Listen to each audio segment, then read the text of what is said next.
I have one last thing to ask you. I start my 2-month sabbatical for starting Monday. What would be your advice? Give us more detail. I've been working 10 years, and so I have a 2-month sabbatical vacation, and I want to make the most of it. And what I want to do is, when I get back to work, there are these set schedules. I wake up in the morning, go to get kids ready, get them in school, go do the projects, come back. And I feel like, those 10 years have been really good and fun, but they have, Here's what we would do. Okay. Here's what we would do. If we were in a position, in physical form, if we were in a position where, are you saying that most responsibilities will subside for you during this 2 months? Yes, most of them. So you're in more of a position to discover and explore the delight of your own inspired path. So we would schedule almost nothing. We would schedule almost nothing. So think about why you might schedule. Only got 2 months, don't want to squander it, don't want to miss out on things, want to get the most out of it. Feel that? Yeah. But what about 2 months that is unscheduled? 2 months, and we can say this to you because we can feel who you are and where you are. You are in a position, you are in a vibrational place where in that unscheduled tension, in the absence of the tension of the schedule, in the unscheduled tensionlessness, impulses will come to you. Follow it. Follow the impulse as it comes. Don't question it. Don't try to put it in its right order. Don't try to explain it to yourself, and don't try to justify it. When the impulse comes, follow the impulse. And watch what happens in these 2 months about the way your path will reveal itself to you. Once this 2 months has passed, you'll stand in a place, not at the end of your path, not even at the end of your sabbatical, but at the beginning of the freedom, the inspired freedom that you've been reaching for. We wish that for all of you. Awesome. We wish that all of you could say to everyone, Esther is saying, be careful. She likes the cameramen right where they are. Don't send them all on their way, Abraham. Wish for all of you to let way more of your day, way more of the action of your day be inspired rather than structured or assigned. Because you've made decisions in your wanting to be responsible to others that actually hold you from the realization of your true path. You see. And when the details begin to dovetail with your path and the momentum begins to pick up, you find yourself it's like this feeling of, what now? I don't even need to know what's next. I just know that whatever it is going to be exhilarating too. Does this seem odd to you? Have you been listening to us for a while? Yes.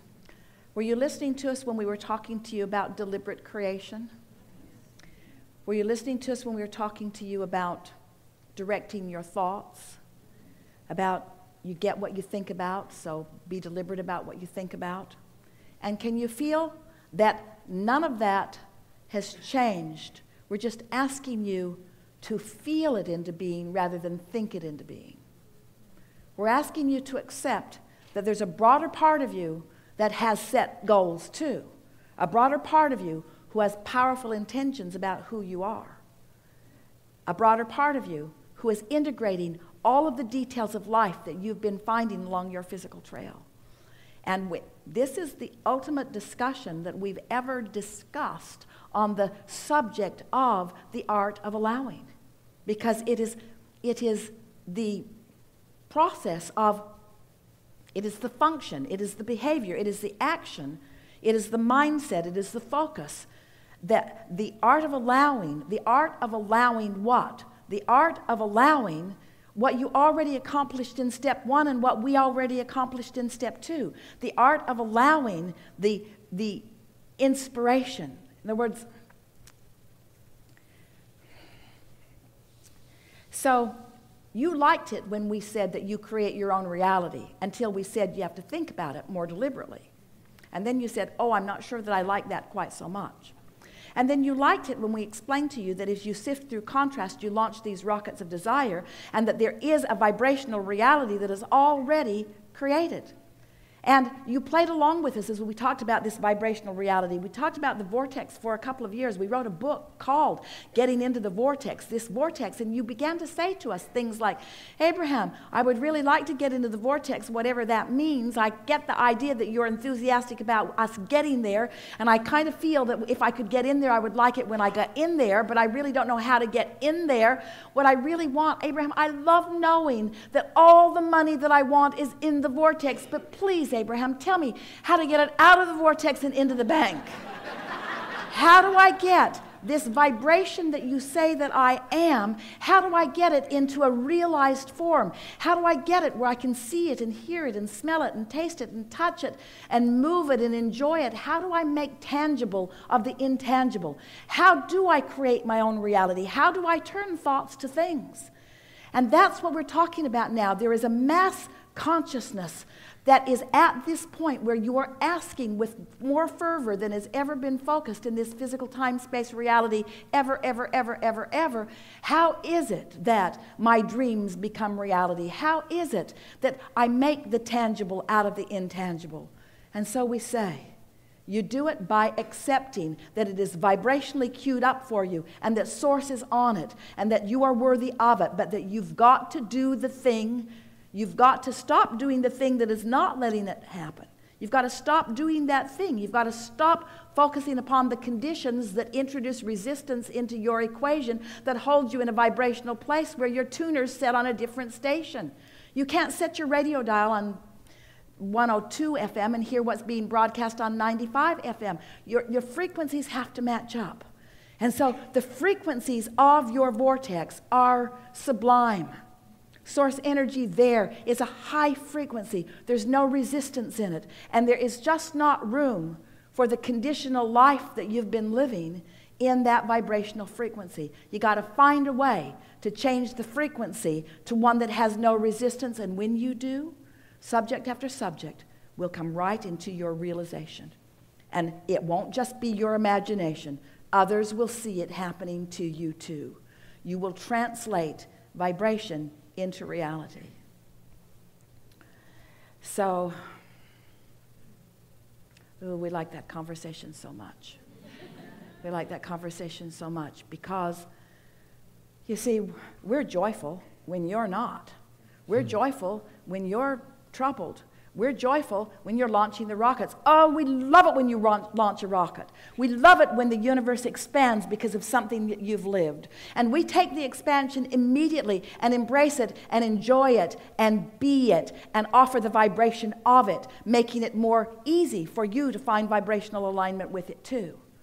And then when you do, when you start following the path of least resistance, when you start reaching for the thoughts that feel the best, and you start deliberately stepping out in front of any negative momentum and not allowing it to get further, and encouraging the momentum that does feel good, when you start putting it together, that the way it feels and who you really are all dovetail together, so you begin getting a handle on this, as so many of you have, and then you recognize your path, that's when the true celebration happens. That's when the true exhilaration happens. Not the true in the sense that it was false before. The true in the sense that it is magnified exponentially. In other words, nothing is more delicious than for you to find an idea out of the stuff that you're living and put it in the vortex where it germinates, where it becomes a reality, And at the same time, you do the work of bringing yourself into vibrational alignment with it too. In other words, if you don't rise to the frequency of your own creation, you cannot realize your own creation. Are you hearing this? You have launched so many creations, but you hold yourself apart from them. And why? Because you're examining the what is already manifested, and what is already manifested doesn't include the new stuff. The new stuff has to be allowed. So you can't keep noticing that the new stuff hasn't happened yet and allow the new stuff in. You have to find a way of enjoying the vibrational frequency of the new stuff before it manifests. You have to enjoy the emotion of it before you can experience the reality of it, you see. You got that, didn't you? Yes. You got that. You got that. Yeah. Yeah.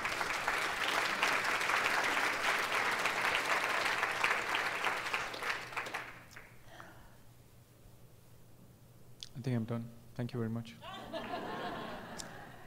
We have enjoyed this interaction more than words can explain, but we're going to add some explanation anyway.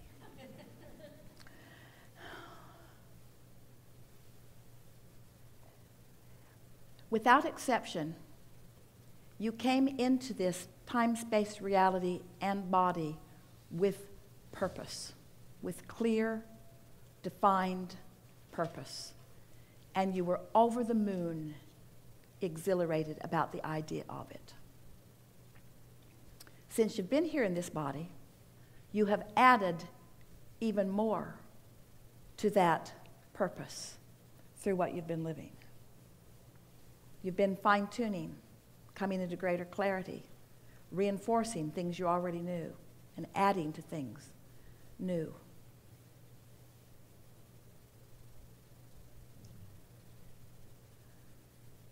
The non-physical part of you has been aware of all of that every step along the way, but is singularly, specifically, unwaveringly focused with you in your here and now.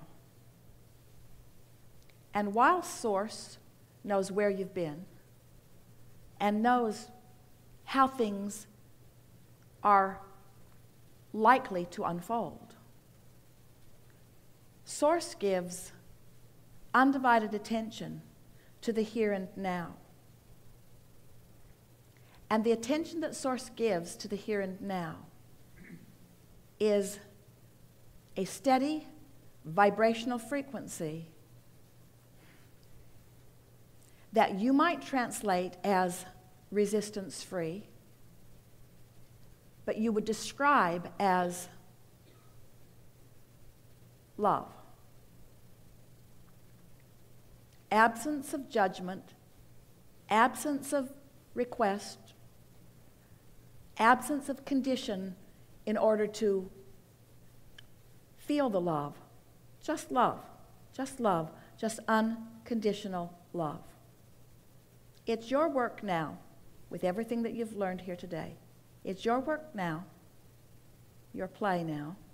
It's your work now. If we were standing in your physical shoes, this is what we would be doing. We would be measuring every thought we think against that backdrop, against that enveloping culture of love.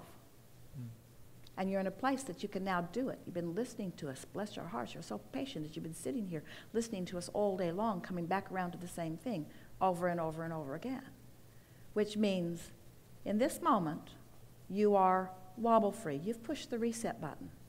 It's like you just woke up from a long sleep. It's like you just came out of a deep meditation. It's like the conditions have faded into the background and you are now standing in the power of your love. So now as you move forward, what's going to happen is the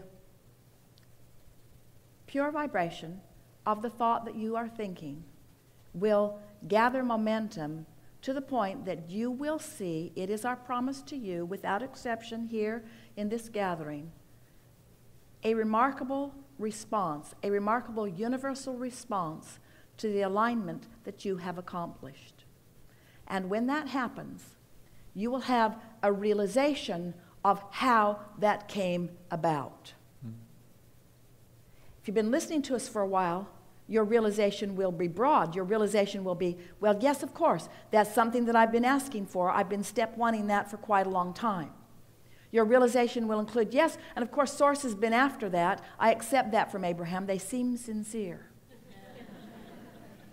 But as it flows into your experience, the realization that you will accomplish as it flows into your experience is worth everything that all of these hours of conversation are about. In other words, that's what this is all about. Because when the realization, when something you want is realized by you, even if it is a piece of the trail, even if it is a piece of the path, even if it is just the next idea about what I will do for the next 5 minutes or the next 10 minutes or the next hour, the feeling of the path unfolding is going to be your realization of how all of this fits together.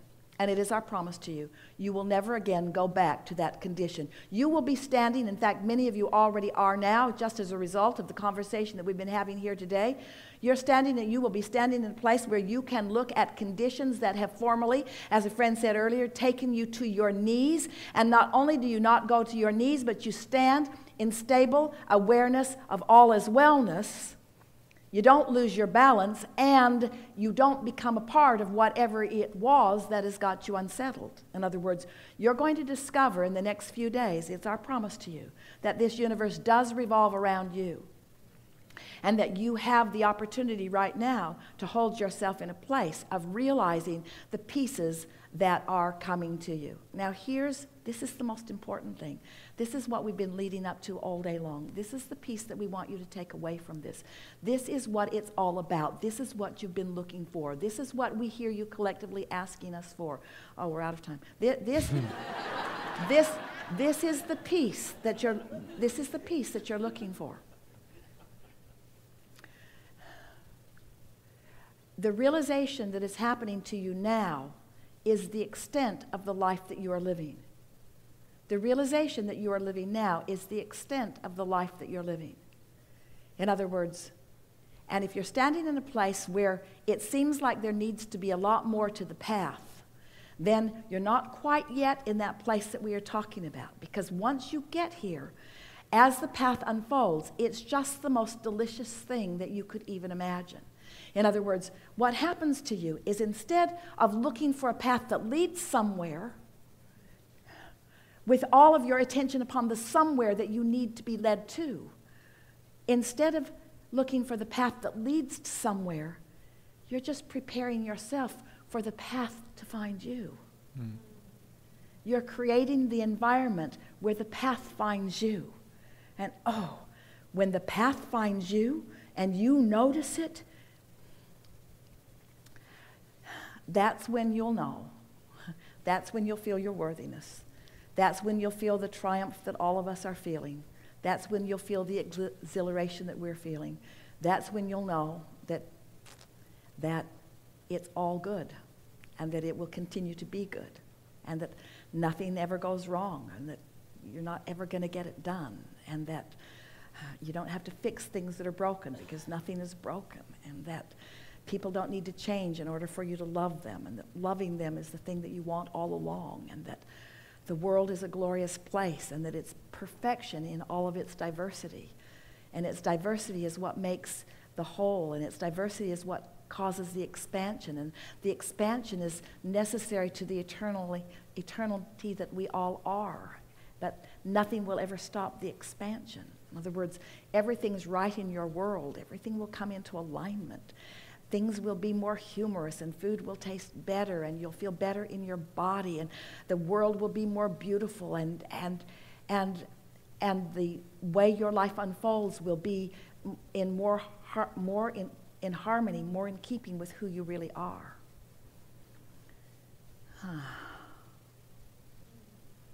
There is great love here for you, and as always, we remain in your vortex.